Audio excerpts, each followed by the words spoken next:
as much as I would prefer maybe a more experienced striker like a Gyökeres or whoever it may be, the idea of bringing in a Benjamin Sesko means that there's still that element of unpredictability for both number 9s. They're both young. They're both filled with potential. If you're bringing both of them in, you're kind of saying to the both of them, hey, look, you guys are both in similar circumstances.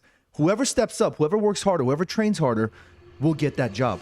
Jay here for Stretford Paddock, and we're here to chat about what Manchester United need going into the next season. We're joined by two absolute titans of the Manchester United fan base. I've got Mr. Joe Smith. Hello. Love that. How are you? I'm good. How are you? I'm good, actually. How are you in yourself? I'm good. We've had a few pre-season games now. I feel as though we're in a position where we can actually talk about what's missing and what we've improved on. So I think this is a good time to do this video. And an absolute legend, both in New York, America, and in England, of course. The legend that is Mr. John Shin. How are you? Can I say how are you, Arkid here? Yeah, of course you can. How are you, Arkid? Love that. Love that. So I feel like I needed a little more conviction. But... Makes me sound American when I'm sat next to John. He's so Mancunian. He says we're going for a scran in a bit. Honestly, I don't even have to encourage him now. Look, we've had a positive pre-season. We've won the summer series, which I know when I was growing up as a little lad, that was the one we always wanted to You win. never thought we'd do it. Yeah, I was thinking, never mind your Champions Leagues and European Cup Winners' Cups and your Premier Leagues. It's all about the summer series. Joe, I'll start with you. We have won it. We've seen some positive signs. We've been scoring goals, winning football matches.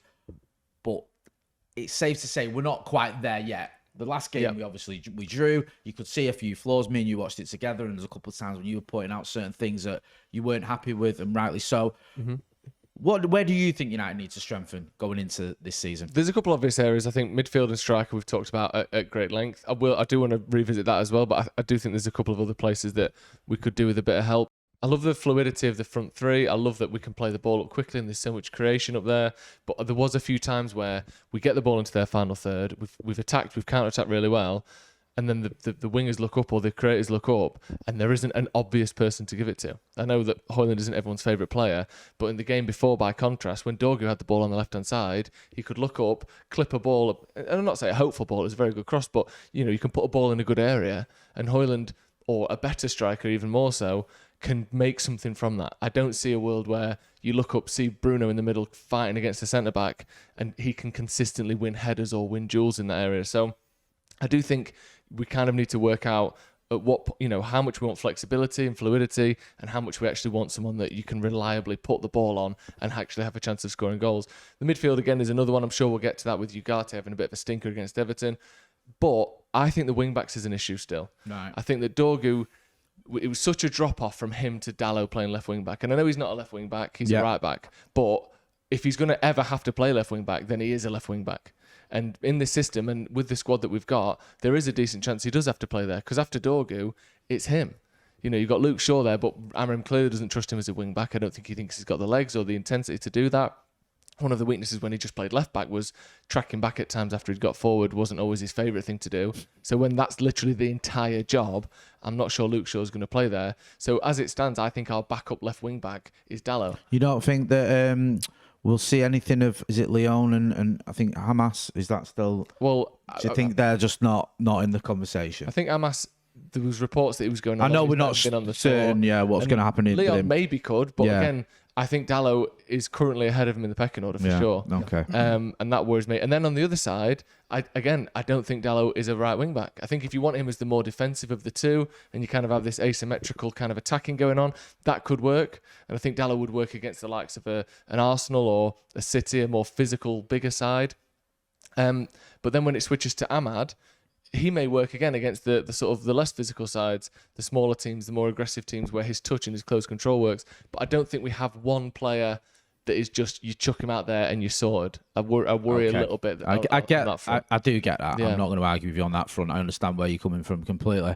I think the only sort of pushback I've got is that the priority at the minute, because there's flaws, and me and you were watching the game last night, there's flaws there. You can see it already, and that's not to be negative, but we obviously, we've not just signed two players and we've gone from 15th to title challengers. I think realistically we know that.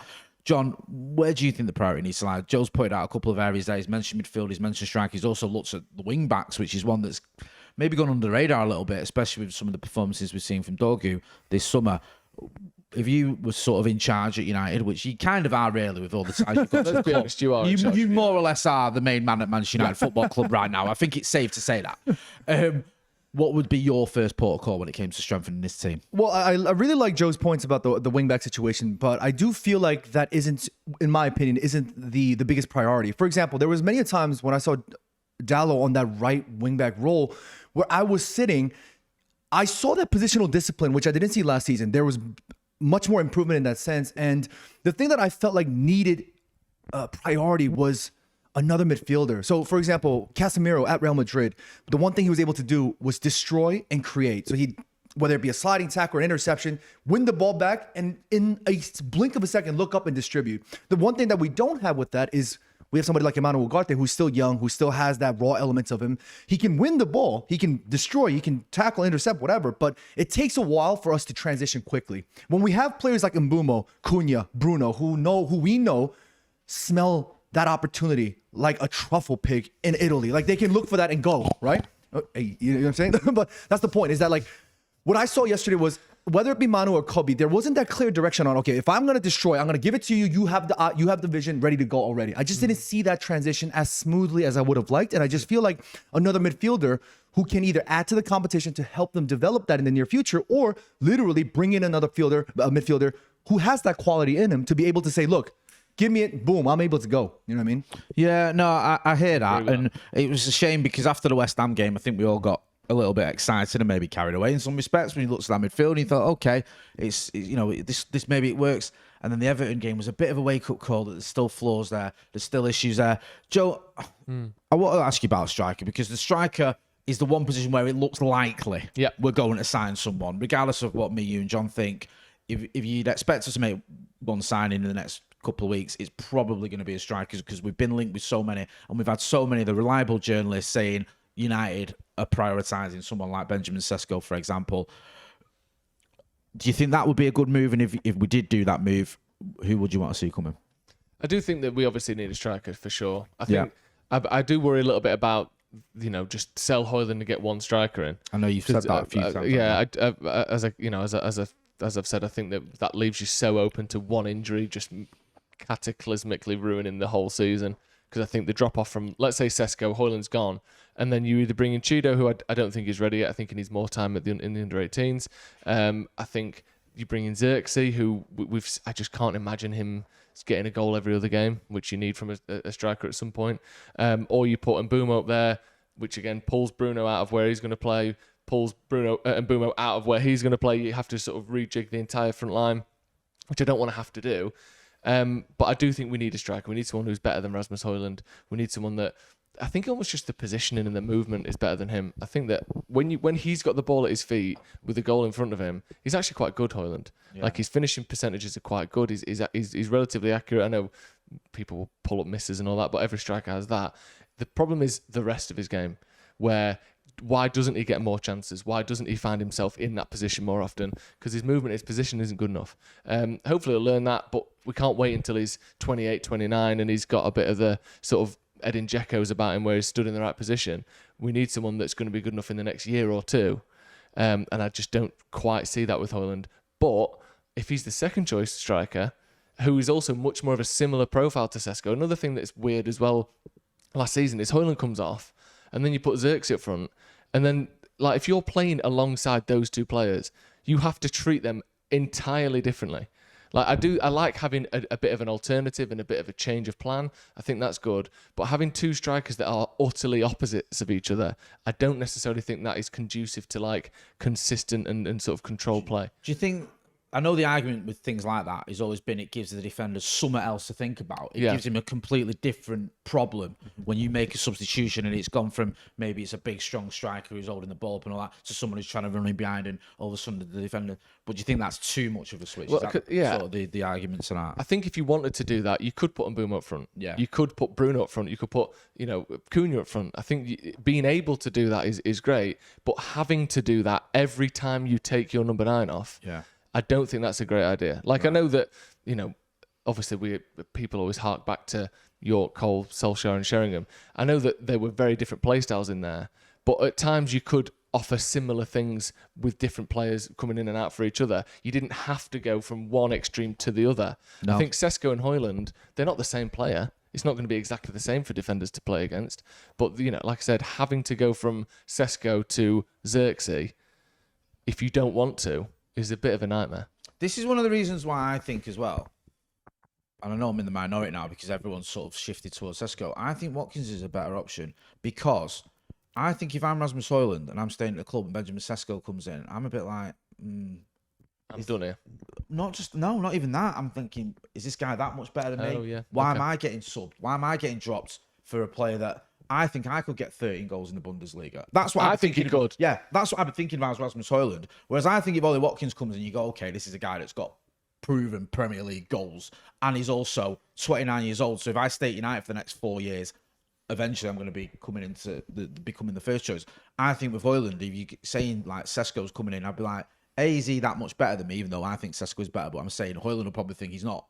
If you rate yourself, you think he's not. And B, he's a young lad. I'm never gonna. If I wait, I might be waiting forever to sort of become the become the number 9. And also, I think it could end up knocking Rasmus Højlund's confidence because you basically going, we tried you didn't work. Let's bring in another young striker. But I actually think it's actually the opposite. I do like the idea of Ollie Watkins, but for me, as much as I would prefer maybe a more experienced striker like a Gyökeres or whoever it may be, the idea of bringing in a Benjamin Sesko means that there's still that element of unpredictability for both number 9s. They're both young. They're both filled with potential, which one more than the other, whatever your case may be. But if you're bringing both of them in, that means that you're kind of saying to the both of them, hey, look, you guys are both in similar circumstances.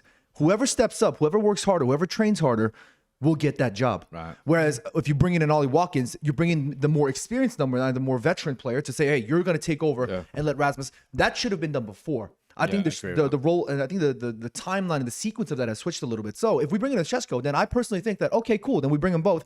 There's that level of natural, healthier competition that I think could be beneficial for either one or both of them. Yeah, We're no, looking at it. listen, it's a fair point, and I certainly think with Sesko, there's a potential there that isn't there with Ollie Watkins. I get that. You're not going, Ollie Watkins might kick on. What you see is what you get. With Benjamin Sesko, there is always that option or that hope that if we do get him, he will sort of flourish, shall we say. Just finally then, if you had to make one signing, your next signing, who is it? I know I talked about the wing backs, but that was almost just so we didn't reiterate things we've spoken about so much already. I think it does have to be a striker. Yeah. I do think it does. I think it probably would be Ollie Watkins. I mean, obviously, if we could have anyone, give me Isak or whatever, but that's not likely. Of the likely strikers, I'd take Watkins right now. Yeah, I hear that, bro. And before I get to John, I'll just put it out there. I agree with you. Yeah. John, who would you buy? You've got one signing, and I know you do speak to everyone at the club, so they're probably going to come to you anyway. Who are you going to recommend? Oh, well, I was going to go for Ollie Watkins, but because you both did that, and just to kind of align with what I said earlier, I still think we need more competition, especially in that DM role, in that 6th role. I think there just needs to be That's a fair point. Yeah, so whether it be a Morten Hjulmand or Baleba or even an Amadou Onana, I mean, a lot of people that I spoke to, especially during the Club World Cup, so many Man United fans were like, John, look at that PSG midfield. They have the Fabian Ruizes, the João Neves, the Vitinhas, and all these players, and that's great, but Manchester United can't be in the market looking for those players or the Tonalis or even the Guimaraes. Like, they're not in the market. We can't move for that. Okay, then so let's add a healthier level of competition in that similar playing field where we can help bring players in, find the 6s, and elevate that sort of standard in the competition. So somebody like I mentioned, a Baleba or a Hjulmand or even an Onana, Amadou Onana would really benefit not just this squad that actually needs more midfield numbers, but, bring in competition. No, there's nothing wrong with that. That's what has made Manchester United in previous years such a successful team and a club. It's the squad. You mentioned it there. You talk about 99. You don't just talk about York and Cole. You talk about Sheringham and Solskjaer and the influence they had. Even more recently, when you look at the sort of the 2008, the 2013 team, you had Nani coming in and out of the team. You had players that you could rely on who could do a job that weren't necessarily always starting, Chicharito or whoever. Yeah, exactly. There was options there, and I think Manchester United for far too long haven't had decent options. Sorry, just to apologies. I was recently scrolling through and I saw a clip from the Paddock shorts that was coming up, and it reminded me again to look back on the interview that you had with Andy Cole. Yep. Andy Cole was talking about how when Yorkie came or when even Ruven Nistelrooy came, he talked about the idea of competition being completely acceptable and being healthy. I love that. I don't really necessarily associate last year's quote unquote competition as healthy. I think there was that level of unhealthiness, dare I say, even toxic at times. But right now, Manchester United seems to be a lot more healthier, a lot more disciplined, focused. And if we bring in the right personnel with the right characteristics and the right traits as a footballer and a human being, then I think we can really breed that good competition at Manchester United. And we need that badly. Love that. Love that. Good competition. That's like us with Good Vibes, John. It's not really competition. Well, I'm not your competitor. Mate, we're in your shadow, son. I'm happy to admit that. It's the only one I will admit. John, it has been an absolute pleasure hanging around with you this summer. Absolutely. It's weird, isn't it? Because I feel like we hang around with John all the time because we chat to him constantly. We don't. No. We've been in like the same room about 10 times in our lives. I know. And yeah, he's one of our bezies. It's been great. It really has. It's been great. And you've looked after us, John, and you've been a good guy. And it's great to see you absolutely smashing it. And it's well deserved. Go and check out Good Vibes, John. There's a link in the description. You know where to find him. You can find him on the Sloppy Joe's podcast, and you can find him on Stretford Paddock. And you know you can find me here, of course. That's been Joe Smith. That's been John Shin. I've been Jay Marty. Don't forget to hit like, share, and subscribe. Thanks for watching.